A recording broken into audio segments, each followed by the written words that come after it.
Hello, my name is Constance Steinkuehler and I'm a professor at the University of Wisconsin-Madison here in the United States. I study games and learning. And my name is Kurt Squire. I'm also a professor at the University of Wisconsin-Madison, and I study the design of games for learning. So welcome to your massively open online course where we're going to talk about the current state of research and design in games for learning. So at the very beginning, I should probably outline some of our goals for this course. When we got together and decided to do this massively open online course, this is our first one, and we decided that there were really three goals we wanted to cover. Number one, we wanted to make sure that everyone enrolled in the course got a good chance to get a feel for what is the current state of research and design in games for learning. Number two, we really wanted to sort of impress on folks enrolled in this class that contrary to some old stereotypes, games are not barren play. Games are actually intellectual problem solving, not just games built for learning, but games that are built for entertainment. In fact, I think both of us would probably argue that learning and play are closely tied together, that great learning looks like great play and vice versa. And then the third goal is really trying to help impress on everyone that's here and enrolled that learning is not something that just happens in classrooms. Learning is something that happens across every context that you're in. Every time you're deeply invested and engaged in a particular form of problem solving, whether it's easy or hard, you're engaged in some form of learning. So each week you'll be hearing a little bit from us in our research, as well as work done by our friends and colleagues from around the world. We're going to really try to bring a diverse range of voices so that you get a sense for how different scholars and people think about these problems and domains.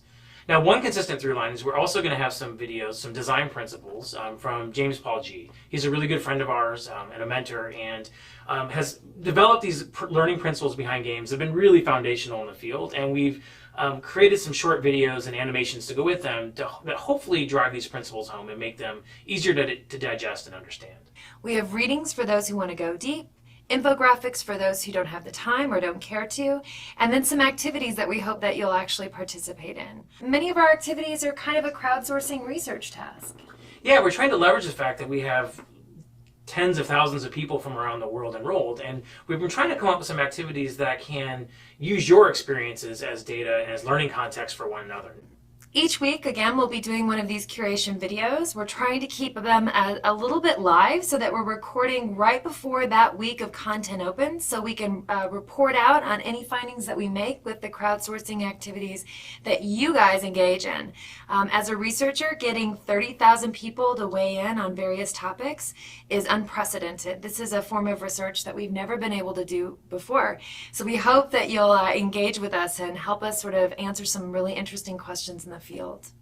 Well, a few words about what got me into games and maybe what got you into games. For me, I actually wasn't a gamer. I spent a lot of time in the arcade when I was in high school. We won't count how old that makes me. Last year. But I spent a lot of time as a teenager in the arcade, mostly for social reasons, which might explain why I study what I study now. But I didn't game for that entire period for probably about 15 years. So when I started studying games, I really had very little idea of just how evolved the medium had become. So don't worry, we're going to cover games and learning in this course, but you don't have to be a hardcore gamer to actually follow along and cover the course material. In the first week, what we're going to do is talk a little bit about what got us into this field, kind of how this field emerged, and focus on a couple of issues in depth. One of them is how do people study games for learning, and what do we mean by saying a game is designed with really good learning principles? So we'll dig in from the perspective of the player and talk a little bit about how games are designed and ways that the field thinks about them.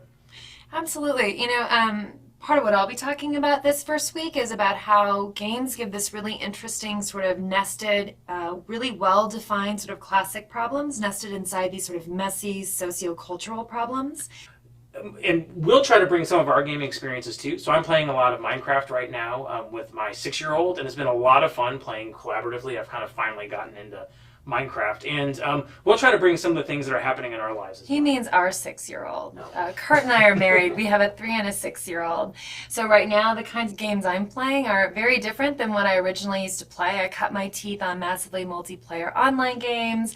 I really like games out of Korea and very PvP, kind of high intensity, competitive sort of squad-based, team-based, guild-based sort of raid games. But I don't have time for much of that anymore, so I play a lot of games on my iPad, my iPhone, iPhone. I'm playing Limbo on my iPhone. Walking Dead, the series, I'm very interested in that. A lot of Lego Batman on the console, and of course Minecraft. But mostly Minecraft, I just let them actually make me herds of horses and a horse ranch, and then I come in and feed them. So having taught this class a couple of times with a few less people, I think something that's really important is to realize there's a real diverse range of games out there. There's a diverse range of tastes, and something we hope to do if you are a gamer is expose you to the many different kind of communities and sub-communities that are out there. Because it's a really rich and interesting space, and I'm confident you'll learn something about them that you didn't know before. So what do you think? Let's go play. Sounds good.